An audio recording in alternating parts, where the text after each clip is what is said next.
डगरुआ थाना क्षेत्र की एक पीड़िता अपने पति और ससुराल वालों की प्रताड़ना से प्रताड़ित होकर पूर्णियाओं के वरीय पुलिस अधीक्षक डॉक्टर शौर्य सुमन को आवेदन देकर न्याय की गुहार लगाई है। पीड़िता के पति और उनके ससुराल वालों ने महिला के साथ मार पीट कर घर से भगा दिया, जिसके बाद महिला डगरुआ थाना में आवेदन दी थी, लेकिन उसे पहले इलाज करवाने को लेकर डगरुआ रेफरल अस्पताल भेजा गया। डॉक्टर ने स्थिति गंभीर देखते हुए पूर्णिया GMCH रेफर कर दिया, जहां पीड़िता का लगभग 10 दिनों तक इलाज चलता रहा। वहीं स्थानीय थाना के द्वारा कार्रवाई नहीं होने पर महिला ने पूर्णिया SSP डॉक्टर शौर्य सुमन को आवेदन देकर न्याय की गुहार लगाई। SSP के निर्देश के बाद डगड़वा थाना पुलिस पति के घर गया, लेकिन वह सब पुलिस के मौजूदगी में घर छोड़कर फरार हो गया। पीड़िता की पहचान डगड़वा थाना क्षेत्र के दरहा वार्ड नंबर 9 के निवासी मोहम्मद मुजाहिद की पत्नी जिन्नत खातून के रूप में हुआ है।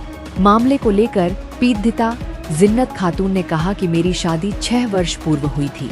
शादी के कुछ दिन तक ठीक ठाक रखा, उसके बाद मारपीट और दहेज के लिए प्रताड़ित करने लगा। इस बीच हम घायल होकर पूर्णिया सदर अस्पताल में भी इलाज कराए हैं। मुझे SSP सर से पूरा उम्मीद है कि मेरे साथ न्याय अवश्य होगा। हम जो है ना गए थे, हम पहले 29 जनवरी को कोर दोबारा से मेरा विदागी हुआ था। मेरा शादी के 6 साल हो गया। 6 साल जो हुआ मेरा शादी का, उसके बाद हमको कोर दोबारा से विदागी किया। बॉन्ड बना करके मेरा बीबी है, हम रखेंगे बढ़िया से, मारपीट नहीं करेंगे और जो है कि बीबी जो कहेगा वो मानेंगे। यहाँ से हमको ले गया कोर दोबारा से 29 जनवरी को। उसके बाद हमको 1-2 महीना बढ़िया से रखा, उसके बाद हमको मारपीट करने लगा और बाहर गया, सारा पैसा कमा करके माँ को दे देता था। हमको खाने पीने के लिए कुछ भी नहीं देता था, मारपीट करता था बहुत बुरा तरीका से। कभी गला दबाता था, कभी हाथ घुमाता था, कभी पैर से मार देता था। हमको बहुत बुरा तरीका से मारपीट किया।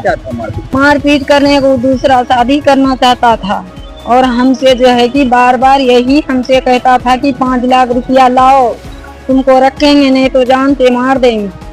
और जो है कि मेरा माता पिता बहुत गरीब है और कोई भाई वगैरह नहीं है। मेरा माता पिता जो है कि चल फिर नहीं कर सकता था और जो है कि 2 लाख रुपया मेरा माता पिता कैश दिया था, चंदा करके गुरु उठा करके गाड़ी के बदला में, और सारा सामान दहेज में दे करके हमको विदा किया था। फिर आए हम कोर्ट में, न्यायालय में हम मुकदमा किए। मुकदमा करने के बाद 5 बार पंचायती भी हुआ और पंचायती होने के बाद नहीं मानता था पंचायती को भी। 3 बार थाना से भी हमको विदागी किया था और कोर्ट से भी हमको विदागी किया था। कोर्ट से विदागी किया था, 29 जनवरी को विदागी ले गया। उसके बाद कुछ दिन रखा बढ़िया से और जो है कि मारपीट करने लगा। हमको खाने पीने के लिए कुछ नहीं दे रहा था, मारपीट बार बार करते रहता था। तुम 5 लाख रुपया भारी रकम लाओ, तुमको रखेंगे नहीं तो जान से मार देंगे और जो है कि रातें रात तुमको जमीन में गाड़ देंगे, नहर में जंगल सब है, गाड़ देंगे, बोल देंगे लड़की दूसरा लड़का के साथ भाग गया। 5 लाख रुपया हम थाना में दे देंगे, थाना को खरीद लेंगे। जी हम थाना भी गए थे, कितना बार हम थाना में आवेदन देते देते हम थक चुके थे। मेरा सास ने क्या किया, घर में ताला लॉक कर दिया, सारा सामान घर से बाहर फेंक दिया और ट्यूबवेल में भी सरकार ट्यूबवेल देता है पानी पीने। 23 जुलाई को हमको 5 बजे शाम में मारपीट करके हमको भी तोड़ दिया, मेरा हाथ भी तोड़ दिया और उसके बाद घर से निकाल दिया। जान मार रहा था मेरा सास, ससुर, गोतनी, भैंसुर, ननद और मेरा पति सब मिल करके। किसी तरह से हम जान बचा करके आए, तब डगरवा थाना में दिखाए और बोला कि पहले इलाज कीजिए तब कोई बात होगा। आवेदन दे करके हम इलाज किए, वहाँ से रेफर कर दिया डगरवा सरकारी में, रेफर कर दिया। तो उसके बाद आकर के हम सदर में भर्ती हुए। सदर में भर्ती में 1 हफ्ता रहे हम सदर में। उसके बाद कोई भी ना फोन क्या ना यहाँ को मिल जाएगा। हम पति के साथ रहना चाहते हैं पर वो रखना नहीं चाहता है, वो जान मारने के